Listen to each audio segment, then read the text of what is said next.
The Full History of the Tulsa Race Massacre, 1921. A Deep Narrative Account. In the early 20th century, the United States was a nation still deeply divided along racial lines.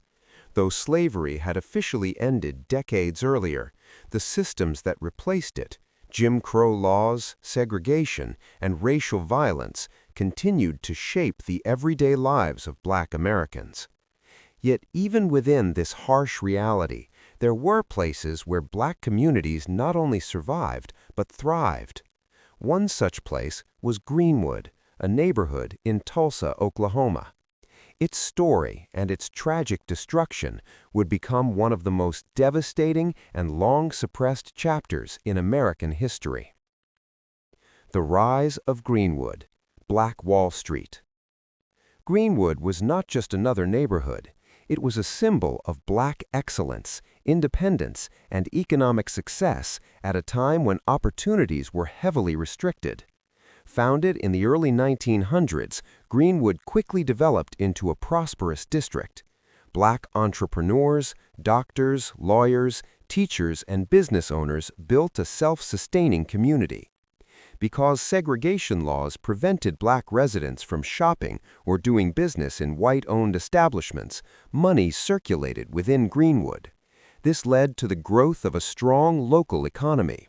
There were grocery stores, banks, hotels, restaurants, movie theaters, newspapers, and even a hospital.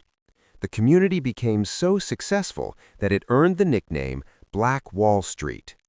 People came from across the country to see what was possible there.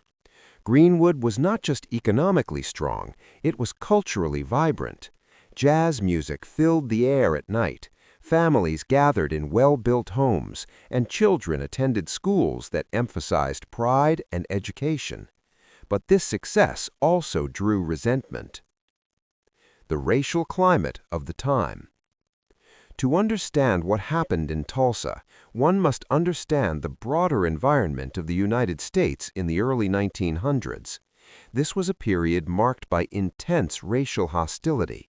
White supremacist groups like the Ku Klux Klan were active and growing in influence. Lynchings and racial violence were not uncommon.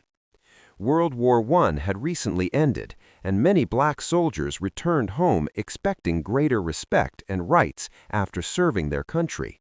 Instead, they faced the same discrimination, and often worse. The year 1919 became known as the Red Summer because of the widespread racial violence that erupted across American cities. Tulsa was not immune to these tensions. While Greenwood thrived, many white residents viewed its success with jealousy and suspicion. Economic competition, combined with deeply rooted racism, created a volatile situation. The incident that sparked it all. The immediate trigger for the massacre occurred on May 30, 1921. A young Black shoe shiner named Dick Rowland entered an elevator in a building in downtown Tulsa. The elevator operator was a young white woman named Sarah Page. Something happened inside that elevator. Exactly what remains unclear to this day. Some believe Rowland may have tripped and accidentally grabbed Page to steady himself. Others think she may have been startled and screamed. Regardless of what truly happened, the incident was reported as an assault. The next day, a local newspaper published a sensational headline suggesting that Rowland had attacked Page. Rumors spread quickly, and tensions escalated. Gathering storm. On May 31, 1921, a crowd of white residents gathered outside the courthouse where Rowland was being held. They demanded that he be handed over, likely for lynching. Hearing about this, a group of Black men, many of them World War I veterans, went to the courthouse to offer their help in protecting Rowland. They were armed, as they feared what might happen if the mob gained control. Initially, the situation remained tense but controlled. The sheriff assured them that Rowland would be safe. The Black men left, but returned later as the white crowd grew larger and more aggressive. At some point during the confrontation, a white man attempted to disarm a black veteran. A struggle followed, and a gunshot rang out. That single shot ignited chaos. The massacre began. After the gunshot, violence erupted almost instantly. White mobs began attacking black residents in downtown Tulsa. As news spread, the violence moved towards Greenwood. Throughout the night and into the next day, Greenwood was under siege. White mobs looted homes and businesses, setting them to fire. Witnesses reported seeing airplanes flying overhead, dropping incendiary devices and firing shots. Homes were burned to the ground. Families fled for their lives. People were shot in the streets. The scale of destruction was massive. Law enforcement did little to stop the violence. In many cases, they actively participated. Black residents were arrested and placed in detention centers, supposedly for their own safety, while white rioters continued their destruction unchecked. Destruction of a community. By June 1, 1921, Greenwood had been almost entirely destroyed. More than 1,000 homes were burned. Nearly 100 businesses were reduced to ashes. Schools, churches, and hospitals were destroyed. Thousands of black residents were left homeless. The death toll remains uncertain. Official reports at the time listed around 36 deaths, but historians now estimate that between 100 and 300 people were killed. Many bodies were never recovered or were buried in unmarked graves. The economic loss was devastating. Millions of dollars worth of property was destroyed, equivalent to hundreds of millions today. Aftermath and silence. In the immediate aftermath, survivors faced unimaginable hardship. Thousands were held in internment camps and required to carry identification to prove they were not prisoners. When they were finally released, they returned to find their homes gone, their businesses destroyed, and their lives shattered. Insurance companies refused to pay claims, often citing riot clauses. The city government provided little assistance. There was no meaningful effort to compensate the victims or rebuild the community. Even more shocking was the silence that followed. For decades, the Tulsa Race Massacre was largely omitted from history books. Newspapers avoided discussing it. Schools did not teach it. Many survivors were too afraid to speak about what they had experienced. It was as if the event had been erased from history. Rebuilding against all odds. But despite everything, the people of Greenwood showed incredible resilience. Slowly, they began to rebuild. Homes were reconstructed, businesses reopened, and the community started to recover. However, it never fully regained its former prosperity. Urban development projects in later decades further disrupted the area, including the construction of highways that cut through the neighborhood. Still, the spirit of Greenwood endured. Rediscovery and recognition. It was not until the late 19th century that the Tulsa Race Massacre began to receive widespread attention. In the 1990s, an official investigation was launched. The Tulsa Race Riot Commission, later renamed the Tulsa Race Massacre Commission, was established to study the event and its impact. Their findings confirmed the scale of the violence and the role played by local authorities. They also recommended reparations for survivors and their descendants. In recent years, the massacre has been included in school curricula and discussed more openly in public discourse. Mass graves have been investigated, and efforts have been made to honor the victims. Why this history matters. The story of the Tulsa Race Massacre stands as one of the most tragic and overlooked events in American history. For decades, it remained buried in silence, its lessons ignored.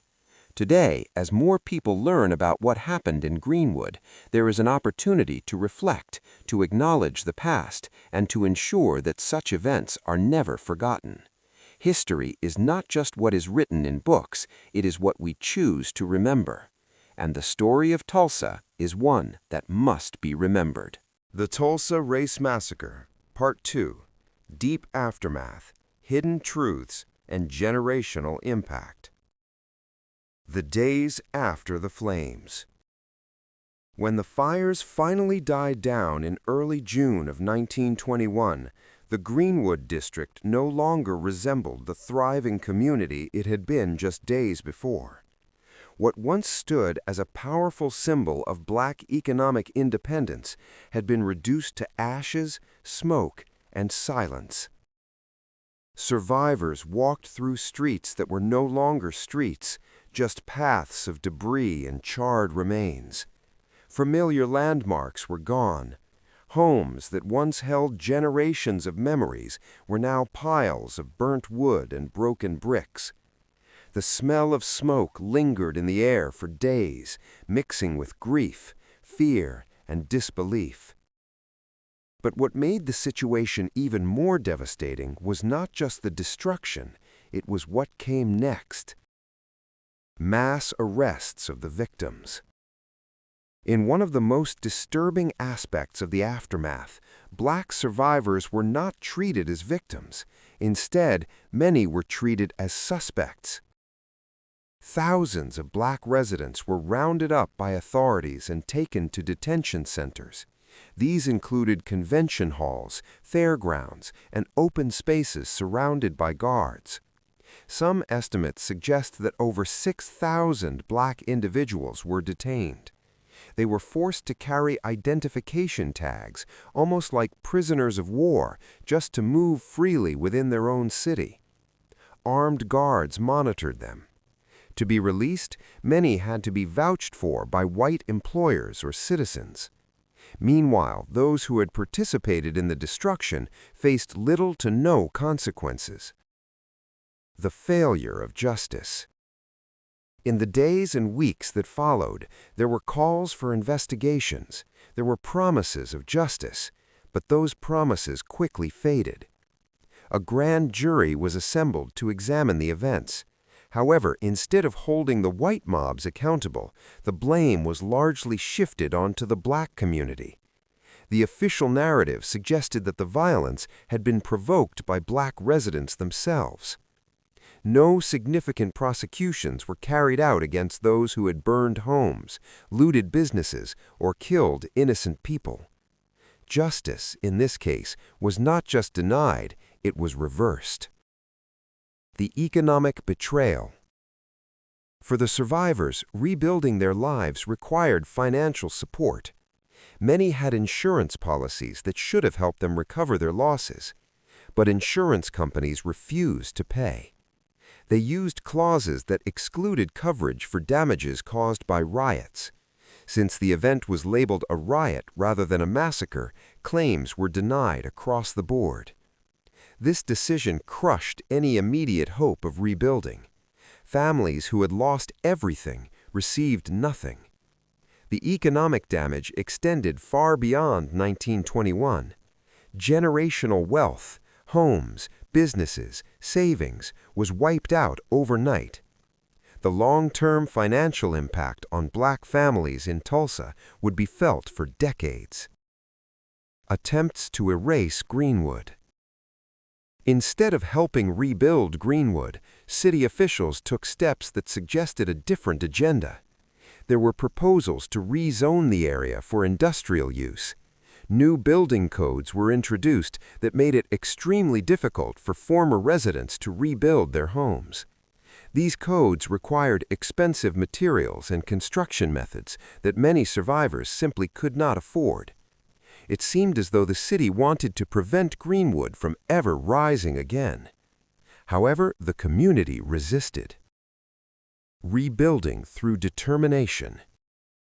Despite the lack of support and, in many cases, active resistance, Greenwood residents began to rebuild. Using whatever resources they had, people constructed temporary shelters. Slowly, businesses reopened. Churches were rebuilt. Schools resumed operations. This rebuilding effort was not funded by the government or insurance payouts. It was driven by sheer determination. By the late 1920s, Greenwood had regained some of its economic activity. While it never fully returned to its pre-1921 peak, it once again became a center of Black life in Tulsa. This resilience stands as one of the most powerful aspects of the story.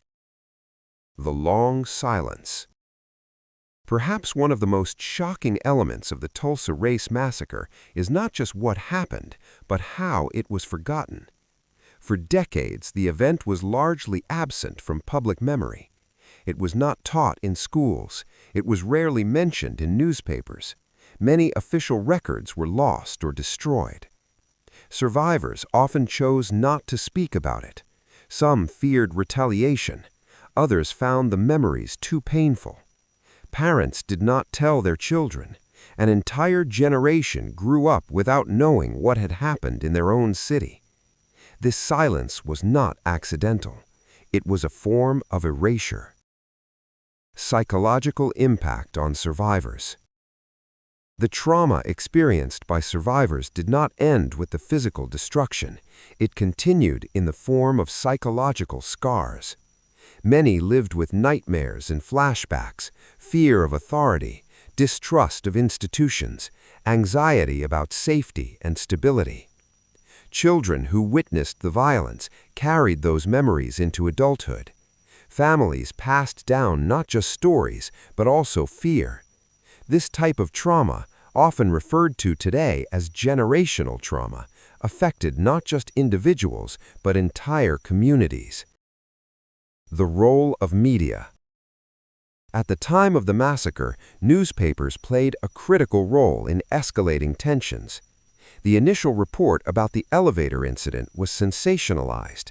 Headlines exaggerated the situation, fueling anger among white residents. After the massacre, coverage shifted. Some newspapers downplayed the violence. Others justified the actions of the mob. Even more troubling, certain articles and records disappeared over time. Pages were removed from archives. Stories were buried. This manipulation of information contributed to the long-term silence surrounding the event. Rediscovery begins. It was not until many decades later, around the 1970s and 1980s, that researchers, historians, and community members began to revisit what had happened in Tulsa. Survivors who were still alive started to share their stories. Oral histories were recorded. Scholars began to piece together evidence from scattered sources. This process was slow and often resisted, but it marked the beginning of a shift. The truth was starting to resurface. The 1990s investigation. In 1997, the state of Oklahoma established an official commission to investigate the massacre. This marked a turning point. The commission conducted extensive research, including interviews with survivors, examination of historical documents, analysis of physical evidence.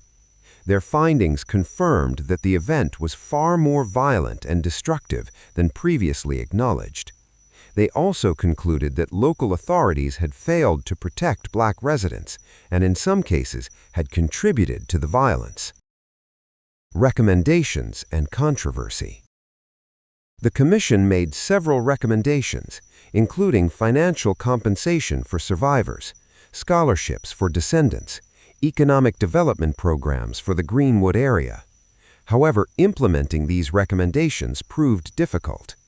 While some steps were taken, such as creating memorials and providing limited support, full reparations were not granted. This remains a topic of debate and discussion even today. Searching for mass graves. One of the most haunting aspects of the Tulsa Race Massacre is not just how many people truly died, but the question of how many were truly died.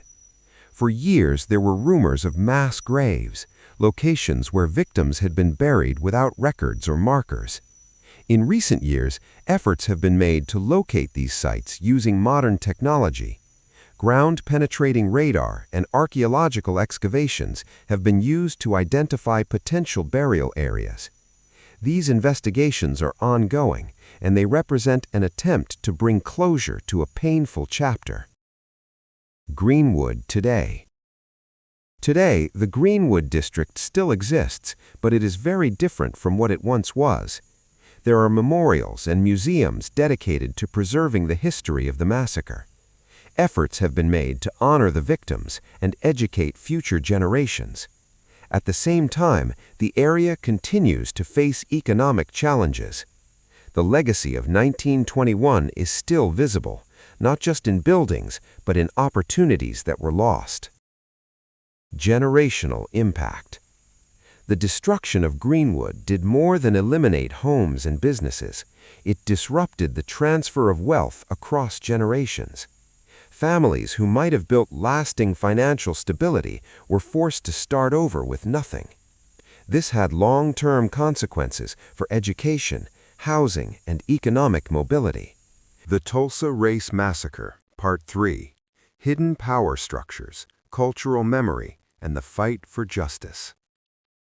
The power behind the silence. By the time the physical destruction of Greenwood had ended, another kind of force began to take control, one that was less visible but equally powerful. This force was not made of fire or weapons, but of influence, authority, and control over information. In Tulsa, like many American cities at the time, power was concentrated in the hands of a small group of individuals: business leaders, politicians, law enforcement officials, and newspaper publishers. These individuals had the ability to shape public narratives, influence investigations, and decide which stories were told and which were buried. After the massacre, this network of influence played a critical role in controlling how the event would be remembered. Instead of calling it a massacre, many official accounts referred to it as a riot. This single word shifted the meaning. A riot suggests chaos from both sides, while a massacre acknowledges one-sided violence.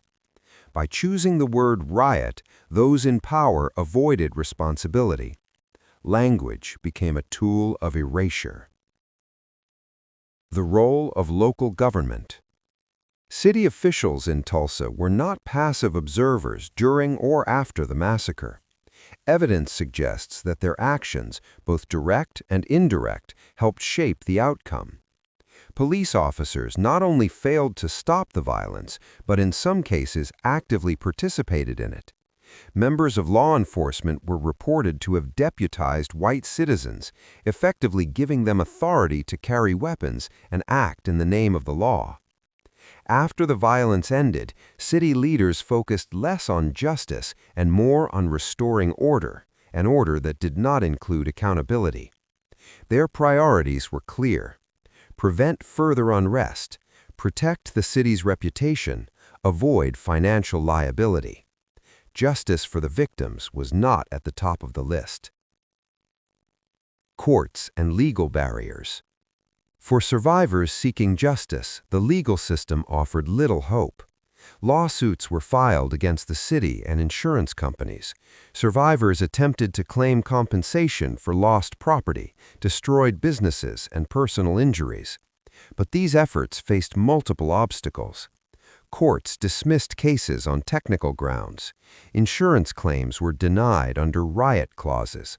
Legal fees were too high for many survivors. In effect, the legal system became another barrier rather than a path to justice. Over time, many survivors gave up their claims, not because they lacked evidence, but because the system was designed in a way that made success nearly impossible. Disappearance of evidence. One of the most troubling aspects of the Tulsa Race Massacre is the disappearance of key records. Newspaper articles from the time, especially those that may have incited violence, were removed from archives. Official documents went missing. Photographs and reports were lost or destroyed. This was not a simple accident. Historians believe that there were deliberate efforts to remove or hide evidence that could expose the full truth of what happened. Without records, it became easier to deny the scale of the violence. Without documentation, it became harder for future generations to understand the event. History was not just forgotten, it was altered. Oral histories, voices that survived. Even though written records were lost, the truth did not disappear completely. It lived on in the memories of survivors. For decades, these stories were passed down quietly within families. Grandparents told their grandchildren about the night the sky turned red with flames. Parents shared stories of fleeing their homes, of hiding, of loss. These oral histories became crucial sources of information. When researchers began to revisit the massacre in the late 20th century, they relied heavily on these personal accounts. Survivors described details that had never been recorded in official reports, details about violence, destruction, and survival. Their voices filled the gaps left by missing documents. Cultural impact and representation. As awareness of the Tulsa Race Massacre grew, it began to appear in literature, film, and art. Writers used storytelling to bring the event to life. Filmmakers created documentaries and fictional works inspired by the massacre. Artists used paintings and installations to express the emotional weight of the tragedy. These cultural representations played an important role in spreading awareness. They reached audiences who might never read a history book. They made the story more accessible, more human, and more immediate. At the same time, they raised important questions. How should such a painful event be represented? Who has the right to tell the story? How can accuracy be balanced with artistic expression? These questions continue to shape how the massacre is remembered today. Education and the struggle for inclusion. For much of the 20th century, the Tulsa Race Massacre was not included in school curricula. Students in Oklahoma and across the United States grew up without learning about it. Teachers were not given materials or guidance. Textbooks ignored the event entirely. This began to change in recent decades. Educators, activists, and historians pushed for the inclusion of the massacre in school programs. They argued that understanding this history was essential for understanding the present. Today, the event is taught in many schools, though the depth and detail vary. The inclusion of the massacre in education represents a shift from silence to acknowledgement. The role of descendants. The descendants of survivors have played a key role in keeping the memory of the massacre alive. Many have become activists, researchers, and storytellers. They have worked to preserve family histories, collect documents, and advocate for recognition and justice. For them, the massacre is not just history, it is personal. They speak not only of what was lost in 1921, but of how that loss continues to affect their lives today. Their efforts have helped bring national and international attention to the event. The fight for reparations. One of the most ongoing and controversial issues related to the Tulsa Race Massacre is the question of reparations. Survivors and their descendants have argued that compensation is necessary to address the economic and emotional damage caused by the massacre. Supporters of reparations point to several factors: the destruction of wealth and property, the failure of the government to protect citizens, the denial of insurance claims, and the long-term economic impact on families. Opponents raise concerns about legal responsibility, funding, and precedent. Despite debates, the issue remains unresolved. Some progress has been made, such as scholarships, community investments, and memorial projects, but many argue that these measures do not go far enough. National recognition. In recent years, the Tulsa Race Massacre has gained greater recognition at the national level. Political leaders have acknowledged the event. Public ceremonies have been held to honor the victims. Anniversaries, especially the 100th anniversary in 2021, brought widespread attention. This recognition represents an important step. However, acknowledgement alone does not resolve the deeper issues. It raises awareness, but it also brings new questions about responsibility, justice, and the role of history in shaping the present. Media in the modern era. Unlike in 1921, today's media landscape allows for broader and faster dissemination of information. Social media, online platforms, and digital archives have made it easier to access historical records and share stories. Documentaries, podcasts, and online articles have introduced the Tulsa Race Massacre to global audiences. This digital age has helped ensure that the event is no longer hidden. At the same time, it has also created challenges, such as misinformation, oversimplification, and the spread of unverified claims. The responsibility to present accurate and respectful narratives remains as important as ever. The global perspective. While the Tulsa Race Massacre is a distinctly American event, its themes are universal. Issues of racial violence, economic inequality, and historical erasure are not limited to one country. As the story of Tulsa has spread, it has been studied and discussed in international contexts. Scholars have compared it to similar events around the world. This global perspective highlights the broader significance of the massacre.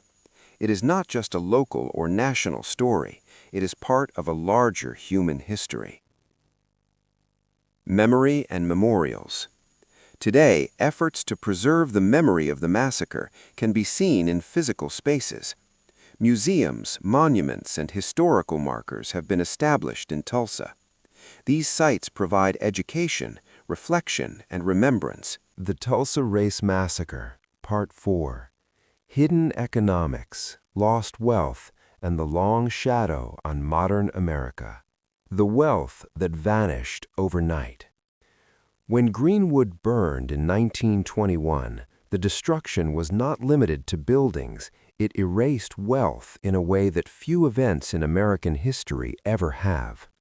Before the massacre, Greenwood was one of the most economically successful black communities in the United States. Money circulated within the community at an extraordinary rate. Black-owned banks issued loans, doctors treated patients, entrepreneurs ran thriving businesses, and families owned property that was steadily increasing in value. All of that disappeared in less than 24 hours.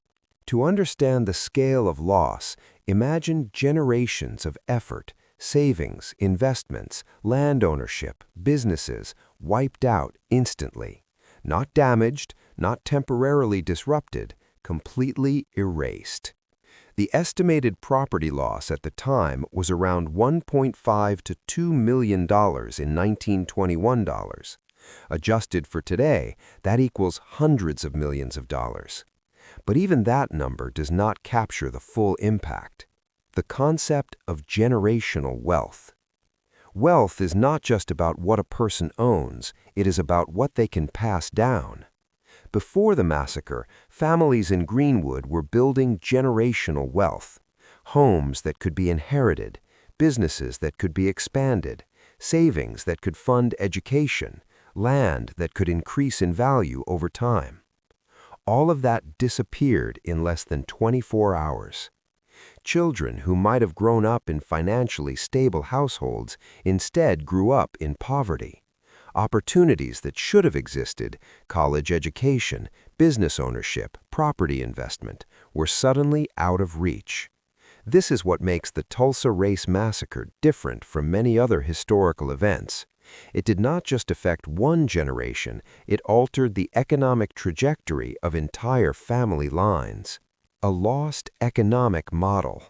Greenwood was more than a wealthy neighborhood, it was a model of economic independence. Because of segregation, black residents had no choice but to rely on each other. This created a system where black businesses served black customers, profits stayed within the community, economic growth was self-sustaining. This model proved that even under oppressive conditions, a community could thrive through cooperation and internal support. When Greenwood was destroyed, this model was also destroyed.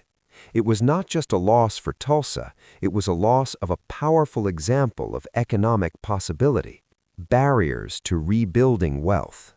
Even after the physical rebuilding of Greenwood began, restoring its economic strength proved nearly impossible. Several barriers stood in the way.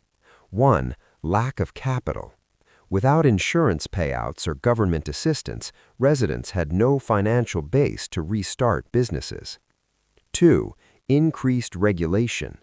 New building codes made construction more expensive, limiting who could rebuild. 3. Ongoing discrimination. Banks were less likely to issue loans to black residents, making investment difficult. 4. Psychological impact. After experiencing such destruction, many were hesitant to invest heavily again, fearing it could all be taken away once more. These barriers ensured that even though Greenwood physically returned, its economic power never fully recovered. The highway that divided a community. Decades after the massacre, Greenwood faced another major disruption. In the mid-20th century, the U.S. government launched a nationwide highway construction program. While presented as a symbol of progress, these projects often had devastating effects on minority communities. In Tulsa, a highway was built directly through the Greenwood district. This construction destroyed homes and businesses, displaced residents, and divided the community into separate sections. The result was a second wave of damage, this time not by fire, but by infrastructure. Many historians view this as part of a broader pattern in which black communities were disproportionately affected by urban development policies. Economic inequality today. The economic consequences of the Tulsa Race Massacre are still visible today. Studies of wealth distribution in the United States show significant gaps between black and white households.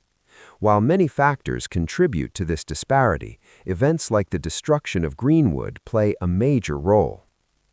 When wealth is lost and not restored, the effects compound over time. For example, a family that loses a business loses future income. A child who cannot afford education has fewer opportunities. A lack of property ownership limits financial stability. These effects build across generations. The Tulsa Race Massacre is one example of how historical events contribute to modern inequality. The idea of economic justice. In recent years, discussions about the massacre have shifted toward the concept of economic justice. This goes beyond acknowledging what happened. It involves addressing the long-term financial impact. Economic justice includes ideas such as direct compensation to survivors and descendants, investment in affected communities, support for education and business development. Supporters argue that without addressing the economic damage, true justice cannot be achieved. Critics question how such measures should be implemented and who should be responsible. The debate continues. Corporate and institutional responsibility. Another important question is the role of institutions. During and after the massacre, various organizations played a part. Insurance companies denied claims. Banks limited access to loans. Government agencies failed to provide support.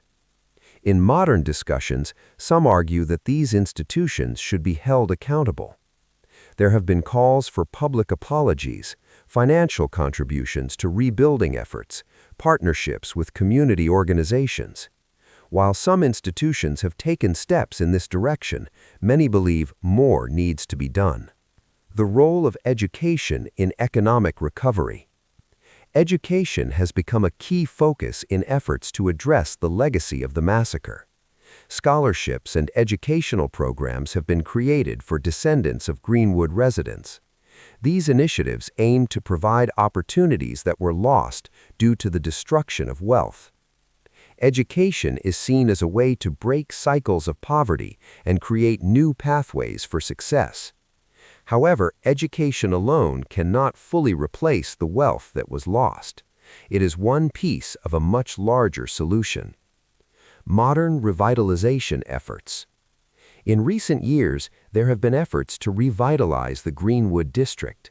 These include supporting Black-owned businesses, promoting tourism and historical awareness, developing cultural and economic programs. Some projects aim to recreate the spirit of Black Wall Street, encouraging entrepreneurship and community investment. While these efforts are important, they also raise questions. Can a community truly be restored after such loss? Who benefits from redevelopment? How can history be preserved while moving forward? The answers are complex and ongoing. The symbolism of Greenwood. Today, Greenwood represents more than just a place. It is a symbol. It stands for what was achieved, what was destroyed, what can be rebuilt. For many, it is a reminder of both injustice and resilience. For others, it is a call to action, a reason to address inequalities and support community growth. The national conversation. The story of the Tulsa Race Massacre has become part of a larger national conversation about history, race, and justice. It is often discussed alongside other events that were ignored or suppressed. This conversation includes how history is taught, whose stories are included, what responsibilities exist today. The inclusion of Tulsa in this discussion reflects a broader shift toward confronting difficult aspects of history. Looking forward. The future of Greenwood and the legacy of the massacre depends on ongoing efforts. These include continued research and documentation, open and honest education, community investment, policy changes. While the past cannot be changed, the way it is understood and addressed can shape the future. Conclusion of Part 4. Part 4 reveals the deeper economic impact of the Tulsa Race Massacre. It shows that the destruction of Greenwood was not just physical, it was financial, generational, and systemic. The loss of wealth created ripple effects that continue to this day. Understanding these effects is essential for understanding the full meaning of the massacre. The Tulsa Race Massacre. Part 5. Modern Justice, Political Struggles, Global Parallels, and the Unfinished Story. A century later, why Tulsa still matters. By the time the world reached the 100th anniversary of the Tulsa Race Massacre in 2021, the event had transformed from a hidden tragedy into a widely discussed chapter of history. What had once been buried in silence was now part of national and even global conversations. But recognition did not mean resolution. Instead, it opened deeper questions. What does justice look like after 100 years? Can historical wrongs ever truly be repaired? Who is responsible for fixing the past? Tulsa became more than history. It became a test of how modern society deals with historical injustice. The last living survivors. One of the most powerful elements of the modern Tulsa story is the voices of the last living survivors. As time passed, the number of people who had directly experienced the massacre became smaller. By the 21st century, only a few remained. These individuals carried memories from 1921 into the present day. As children, they had seen homes burning, families running, violence in the streets. As adults, they became witnesses, not just to history, but to the long silence that followed. When they began sharing their stories publicly, their testimonies had a profound impact. Hearing directly from survivors made the event feel immediate and real in a way that textbooks could not. Their voices became central to the push for justice. The fight in modern courts. In recent years, new legal efforts have been made to seek justice for the victims and their descendants. Unlike earlier attempts, these cases have taken a different approach. Instead of focusing only on property damage, they address broader issues such as unjust enrichment, the idea that others benefited from the destruction, ongoing harm caused by the massacre, and responsibility of local authorities. These legal battles are complex. Supporters argue that justice delayed should not mean justice denied. Opponents argue that too much time has passed and that legal responsibility is unclear. The courts have become a space where history, law, and morality intersect. Political reactions and divisions. The Tulsa Race Massacre has also become a political issue. Different groups and leaders have different views on how it should be addressed. Some advocate for full reparations, government accountability, policy changes to address inequality. Others emphasize historical recognition without financial compensation, moving forward rather than revisiting the past, broader economic programs instead of targeted reparations. These differences reflect larger debates within society about history, responsibility, and fairness. Tulsa is not just about the past, it is part of ongoing political conversations. The role of public memory. Memory is powerful. For decades, the absence of memory allowed the Tulsa Race Massacre to fade from public awareness. Now, the presence of memory is shaping how people understand history. Public memory takes many forms: museums and memorials, documentaries and books, school lessons, public discussions. Each of these contributes to a shared understanding. But memory is not neutral. It is influenced by choices: what to include, what to emphasize, and how to present it. The way Tulsa is remembered today will shape how it is understood in the future. Media, technology, and the digital age. In the modern era, technology has transformed how history is shared. The story of Tulsa is now accessible worldwide through online archives, social media, digital documentaries, and virtual tours of Greenwood. This accessibility has several effects: greater awareness. People from different countries and backgrounds can learn about Tulsa. Diverse perspectives. More voices can contribute to the conversation. Faster spread of information. Stories can reach millions within minutes. However, technology also brings challenges. Misinformation can spread quickly. Complex history can be oversimplified. Emotional narratives can overshadow factual accuracy. The digital age makes it easier to remember, but also requires careful responsibility. Global parallels. Tulsa in a wider context.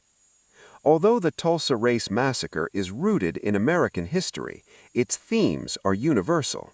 Around the world, there have been similar events where communities were destroyed, wealth was taken, histories were hidden. Comparisons have been made with ethnic violence in various countries, colonial-era destruction of communities, and forced displacement of populations. These parallels show that Tulsa is not an isolated case. It is part of a larger human story. Understanding Tulsa can help people understand similar events globally. Lessons from Tulsa. The story of the Tulsa Race Massacre offers several important lessons. 1. Success does not guarantee safety. Greenwood was thriving, yet it was still vulnerable. 2. Systems matter. Institutions, law enforcement, media, government play a crucial role in shaping outcomes. 3. Silence has consequences. Ignoring history allows injustice to continue. 4. Resilience is powerful. Despite everything, the people of Greenwood rebuilt their lives. These lessons go beyond Tulsa. They apply to societies everywhere. The debate over reparations. Reparations remain one of the most debated aspects of the Tulsa story. Arguments in favor include compensation for lost wealth, acknowledgement of government failure, addressing long-term economic impact. Arguments against include difficulty in determining responsibility, challenges in calculating compensation, concerns about setting legal precedents. Some proposed solutions include direct payments to descendants, community investment funds, educational and business grants. The debate continues with no clear resolution. The emotional weight of history. Beyond economics and politics, the Tulsa Race Massacre carries deep emotional significance. For many, it represents pain and loss, injustice and zulm, strength and survival. This emotional dimension is important. History is not just facts, it is human experience. Understanding Tulsa requires not only knowledge, but empathy. The future of Greenwood. Today, Greenwood stands at a crossroads. Efforts are being made to preserve historical sites, support local businesses, promote cultural awareness. At the same time, challenges remain: economic inequality, urban development pressures, balancing history with progress. The future of Greenwood will depend on how these challenges are addressed. A story still being written. The Tulsa Race Massacre is not a closed chapter. New discoveries continue to emerge. New voices continue to speak. New generations continue to learn. History is not static. It evolves. What Tulsa means today may be different from what it means tomorrow. Final reflection. From its rise as Black Wall Street to its destruction, from decades of silence to modern recognition, the story of Tulsa is complex and powerful. It is a story of achievement and loss, silence and rediscovery, injustice and resilience. Most importantly, it is a reminder that history can be hidden but not erased, a reminder that truth may be delayed but it will surface, a reminder that what we choose to remember shapes the future. Final conclusion of the series. With this final part, the story of the Tulsa Race Massacre becomes complete, not in the sense that everything is resolved, but in the sense that its many layers have been explored. From the events of 1921 to the ongoing search for justice, this is a history that continues to matter. And it will continue to matter for generations to come.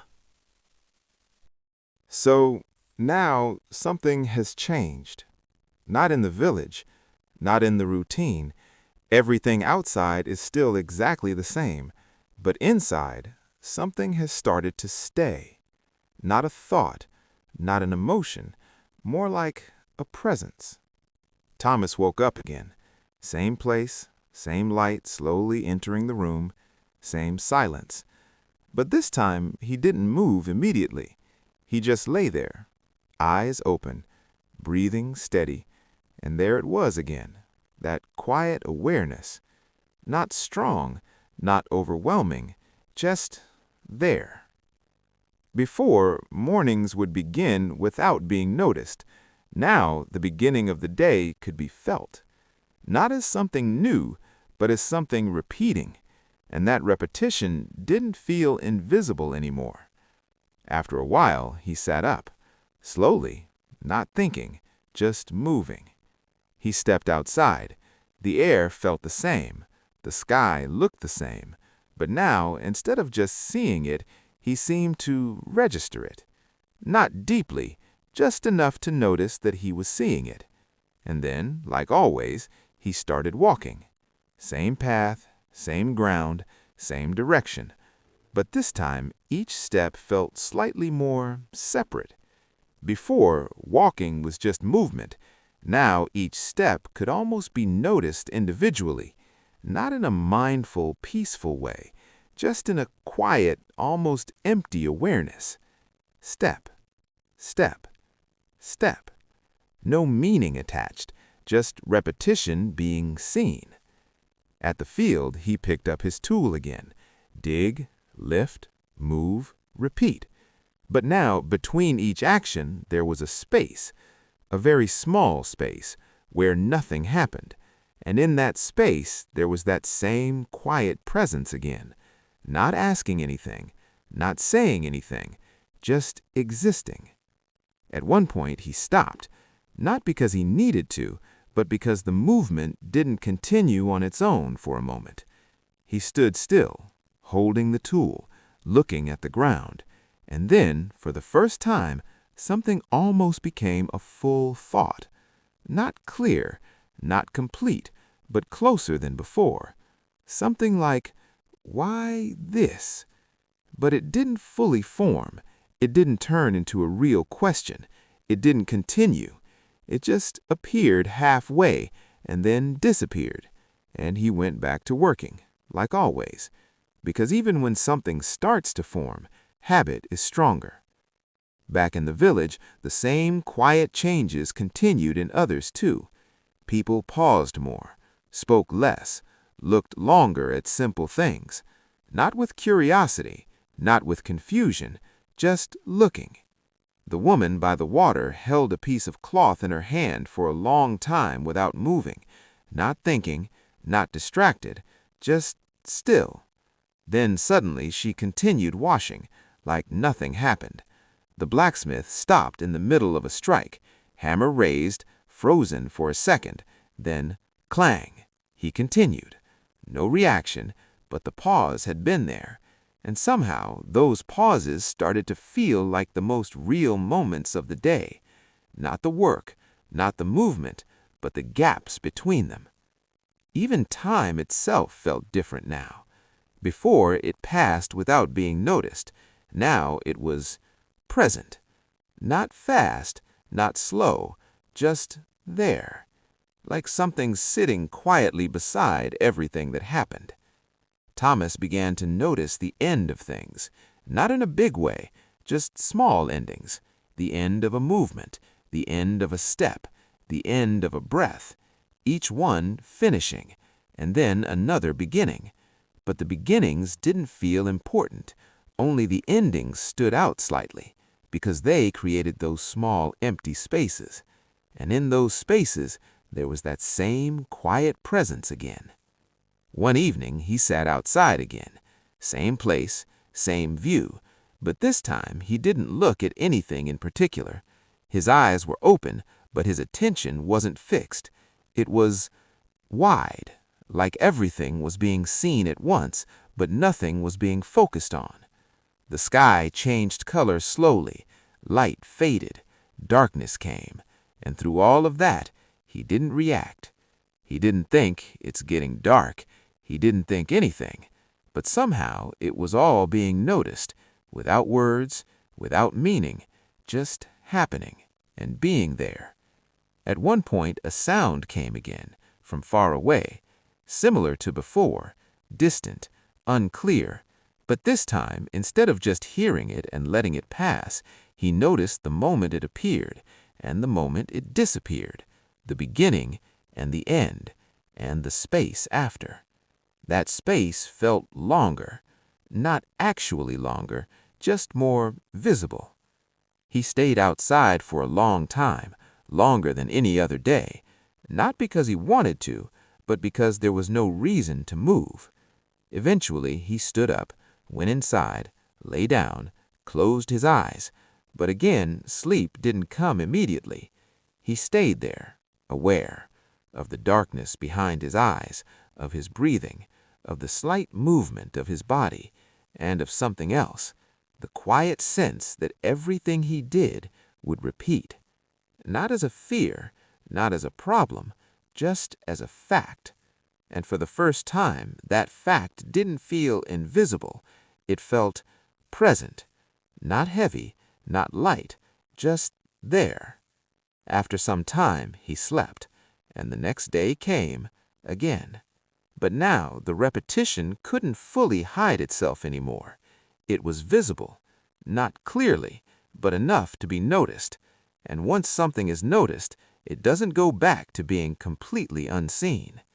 Life continued, the same way, same actions, same patterns, same silence. But inside, there was now a quiet awareness of all of it, not changing anything, not guiding anything, just watching. And that's where things become strange, because when life is repeated without awareness, it feels normal. But when the same life is repeated with even a small amount of awareness, it starts to feel different. Not wrong, not right, just exposed, like something that was always there is now slightly uncovered. And no one talks about it. No one explains it, because no one fully understands it. It's just there, growing slowly, quietly, without asking for attention and without offering answers. And still, everything continues exactly the same.